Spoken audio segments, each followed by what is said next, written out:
So in this video, I'm going to be talking about your business analyst career roadmap.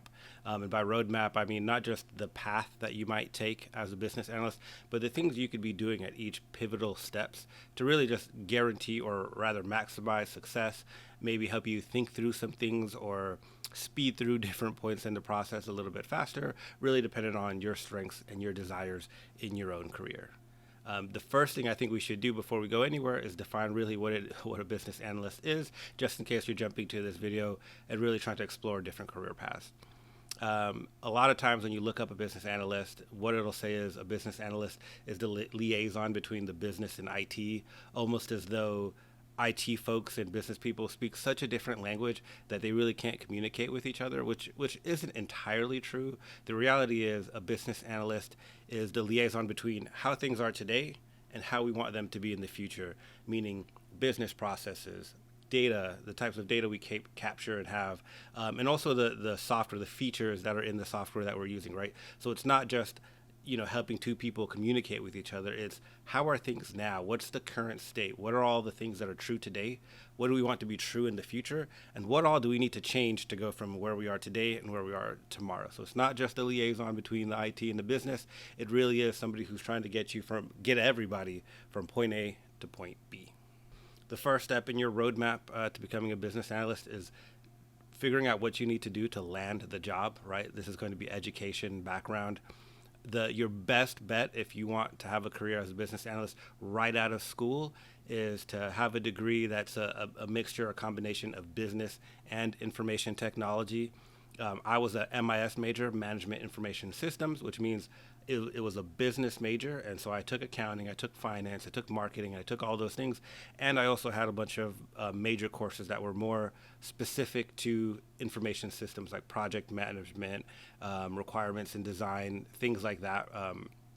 Database modeling, all those types of things, right? And so it was a mixed combination of business and information technology. Obviously, if you're already in school or you already have a major, you have to think about what additional things you could do to kind of get you on that path, whether it's taking additional business courses, taking additional information systems courses, taking additional really technical courses. But most importantly, especially if you're aiming for entry level, is to prove that you could learn the concepts, understand the concepts, and implement them.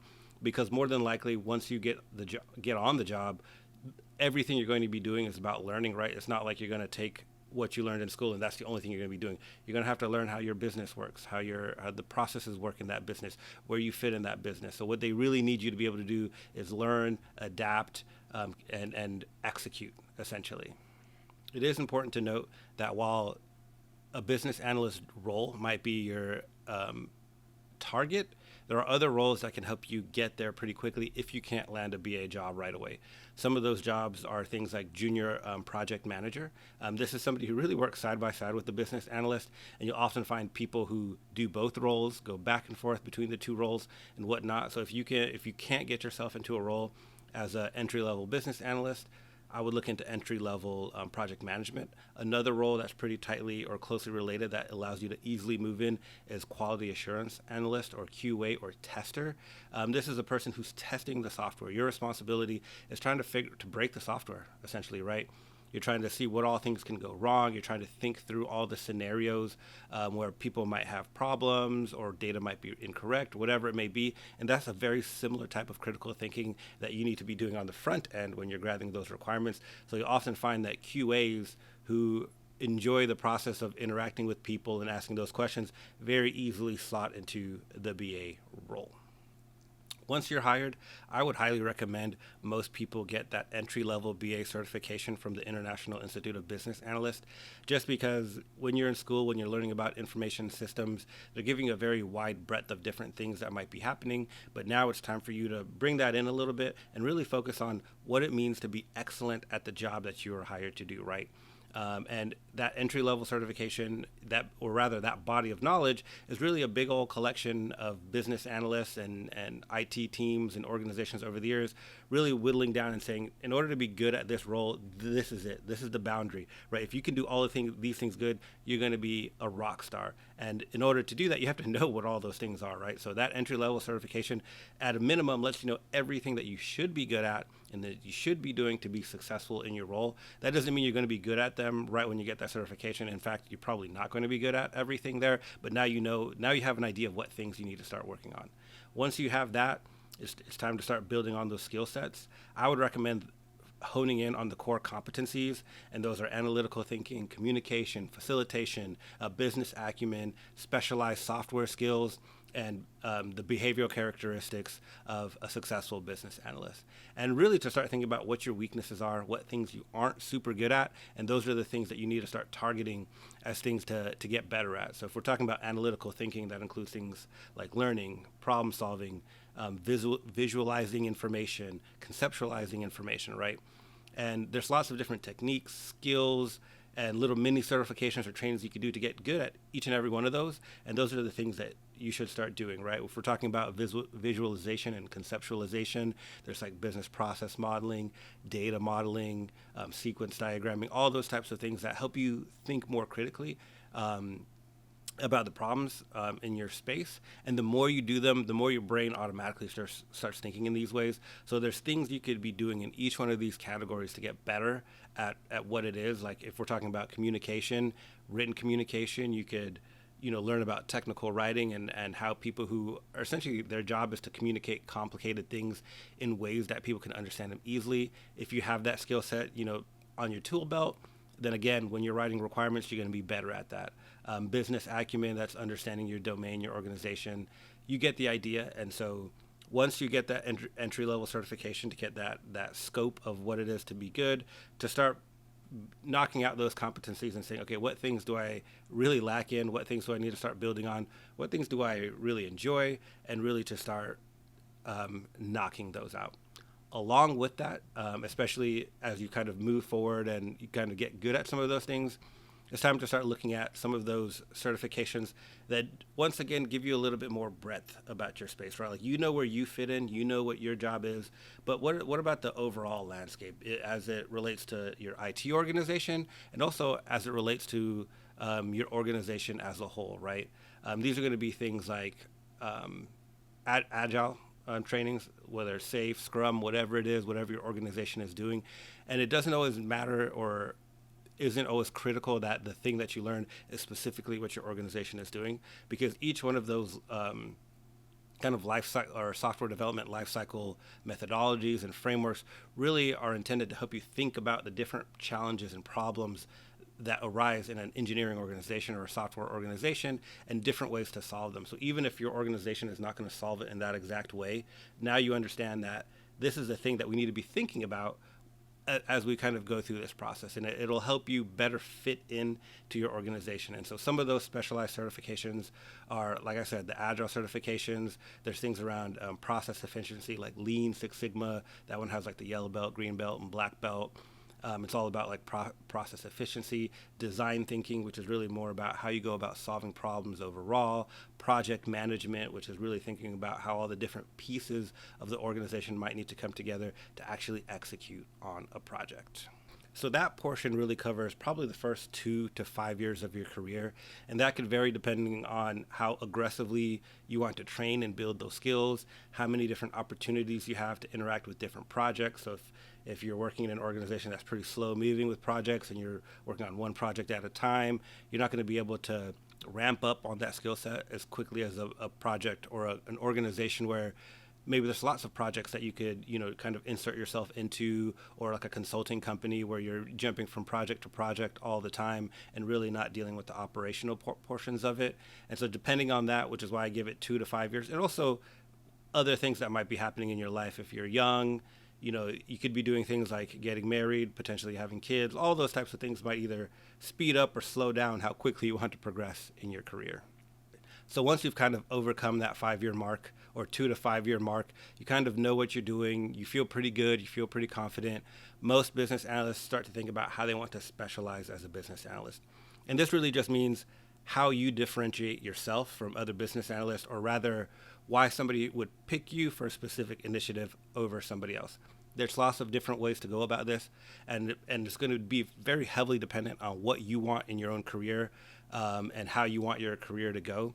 So at this point, it could be things like specializing in a platform. And so, if it's a sales platform like Salesforce, HR platforms like Workday, platforms like Oracle and SAP that are essentially big corporate, essentially back office engines that handle the manufacturing, the supply chain, like all of those types of things, finances, accounting, all of those things. All of those are platforms that if you specialize in, you're probably going to be able to command a pretty good paycheck. You're probably going to be very secure in being able to be employed, with the exception of if that platform goes kaput, right? If something becomes obsolete or overcome by a different new player in the game, or the way the context and the environment works makes that no longer a very important or viable platform, then suddenly you might find yourself in trouble. But fortunately, most people who become platform subject matter experts are usually also subject matter experts of the domain itself.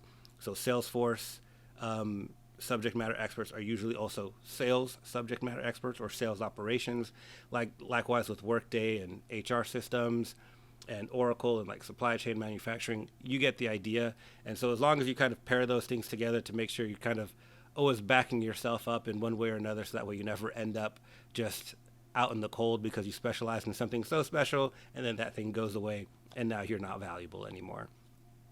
Other ways you could specialize are on specific skill sets relative to business analysis. Those could be things like process modeling. So if you're really, really into, process efficiency, simulating processes, creating that efficiency, that kind of industrial engineering kind of mindset, then you can specialize in that. And then you're really going into spaces where they're trying to be more efficient. Like their goal is to be more efficient, and they're going to hire you because they know you're good at making them more efficient. Likewise, it could be project management if you want to grow your career in kind of like a program management kind of path. I went the UX path because I'm really passionate about UX. I enjoy it to the point where I'm willing to put in a little extra effort if I get to do that in part of my job role. And so because of that, I end up on a lot of front-end design types of projects that are going to be customer facing, much closer to like product management types of engagements versus like ERP implementations where ERP's interface is what it is. And even though I have the skill sets as a business analyst to do that implementation, I'm better suited for something that's going to have a lot of front end and interaction type of decisions and solutioning, because that's where I like to put my energy and my thoughts. Another thing that's going to start happening at this point in your career is the complexity of the types of projects that you're on are going to increase. And a lot of times people who aren't in the industry, for them it's difficult to understand what it really means when a project is more complex and less complex. And one simple way to kind of, or one simple analogy to kind of explain that is if you had to design a space, pick the perfect space for somebody, right? At the bottom level, it could be something like a dorm room, right? There's a kid, he's going to college, he's going to be a student. How do you pick and furnish the best dorm room for them? Now, a dorm room is typically just one room, and there's not going to be a lot of things that are going to be happening there. It's mostly sleeping, maybe hanging out, studying, and then a place to keep all their stuff, right? And so in designing that and picking the furniture for that, it's pretty low risk. There's some variability there in like, do you want a loft bed or a bunk bed or what kind of desk you want to have? But for the most part, it's not that complicated, and you're only talking to one stakeholder, which is likely the kid themselves, maybe their parent if they want to say so, but it's a low stakes thing. Then when you think about somebody who's moving into an apartment after college, right? They've landed their first job. Maybe they have a couple of roommates, and now you have to pick and furnish a roommate for maybe 2 to 3 people who have jobs at different places, who have different hobbies, who have different things that they like to do. They have different aspects of their life. And now you're trying to figure out how to pick the perfect apartment for them and what kind of furnishings and accoutrements might be in that apartment or that apartment complex, right? And so that gets more complicated, right? Because now you have 3 different stakeholders that you have to kind of juggle their different needs, understanding what are deal breakers, what things are must-haves, all those types of things. So it's much more complicated. So you'd probably feel a little bit more stressed, helping 3 people pick the perfect apartment, and you were responsible for it being right versus doing it for somebody who's moving into a dorm. Right, and likewise, a much more complex scenario might be a large family with several kids, maybe older relatives, grandparents who have to move in because they're no longer able to live on their own. So now you're finding a space for potentially two working adults, kids with different hobbies, sports, schools, grandparents, all the different spaces, all the different activities, all of those things that again becomes much more complicated and also much more expensive to fix if you do it wrong, right? Because now you have to move a lot of people, it gets very expensive, all of those things. So the complexity keeps growing, right? And so that's kind of how it is in the project landscape, right? Some small projects might have few stakeholders, a smaller data set, maybe just a couple of business processes. And then as you get bigger, there's more stakeholders, there's more business processes that are involved, there's many data sets involved, and the changes you make might break a lot of things. So you have to have a lot of conversations with a lot of different people before you really hone in on what the solutions are going to be. And so as you kind of go through that roadmap, this is how your project complexity is likely to grow as well. It should be noted that at this point in your career, you're specialized, you're senior, you know what you're doing, you're good at what you do. You might hang out here for quite a while, even into retirement, right? People are hiring you, you get a pretty high paycheck, you like what you do, you're often the lead or the senior person on a team. You could bounce from project to project, or maybe you stay at one place and you're the lead and you make, decisions for your space and you help the organization move forward in your space. And you can just kind of chill here, right? And you're just good at your job. You enjoy what you're doing. And a lot of people stop right here. And a lot of people who stop right here end up being very happy that they stop right there, right? Because they're in a zone where they're good at what they do and they're effective at what they do, right? They get things done. However, if you want to keep growing, this is really where you start pivoting into those more leadership and strategic roles, right? And depending on the choices that you've made leading up to this point and the things that you're passionate about, how you go about that might change, right? You can become a manager and lead just business analysts. You can become a manager and lead organizations that include business analysts because of the breadth of knowledge that you've gained. It could be an IT organization. Or you could pivot in a different direction and say, hey, I'm so good at what I do, I'm going to venture out on my own and essentially start my own company, start consulting or being an independent contractor, or start a consulting company, right, where what you do is Workday implementations or Salesforce implementations, or you're supply chain specialist. So you can come in and help them with their problems. And then once their problems are resolved, you go on and help the next person. But at that level, you're making decisions, you're a leader, the finances of the organizations are in your hands, and the decisions you make determine whether people keep their jobs, lose their jobs, projects get funded or not funded, things like that. And so you're a really key decision maker, and you're doing much more than just that analysis work, right? You're thinking at a higher level. You have an area of responsibility that's much more, both financially, both in terms of resources and headcount and the people who work for you and under you. And that's something that not everybody wants. And so that's not necessarily something you have to strive for in your career roadmap. You could stop at the last step. But if you're going to go here at this point, you should really be looking at those higher level types of education in terms of leadership, right? How to become a good leader. There's lots of books and literature on good leadership, running good teams, but also organizationally. How does your piece fit in the organization to ensure that you're successful and the whole organization is successful? So things like MBAs, executive MBAs, things like that make you have to think at a much higher breadth. And it should also be noted that at this point, it's very likely you're going to be doing less of that analysis work and more of that higher level work, depending on the nature of how you do it. Obviously, if you create a consulting firm where you're the one guy, then you have to do all of that, but you're still doing all the analysis work as well. But if you're passionate about that, or you're really just passionate about how much more money you'll make going in that path, then you can go that path, and it could be potentially very lucrative for you.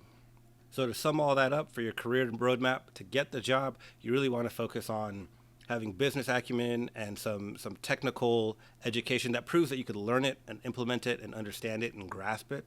Once you get that job, you really want to hone in on the skill set and the things necessary to be a good business analyst, and make sure you're crystal clear on what those things are and that you're building that skill set, because your goal for the next 2 to 5 years is to make sure you're good at all those things and that you can go to any organization and say, yeah, I know what it is to be a business analyst. I understand the role in and out, and I have all the skills and knowledge to be successful in this role.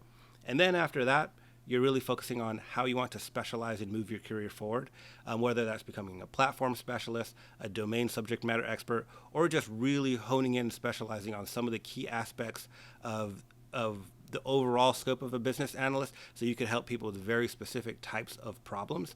And then after that, you can coast for a while at that level, just be the expert, make that money, and then just enjoy a pretty happy career.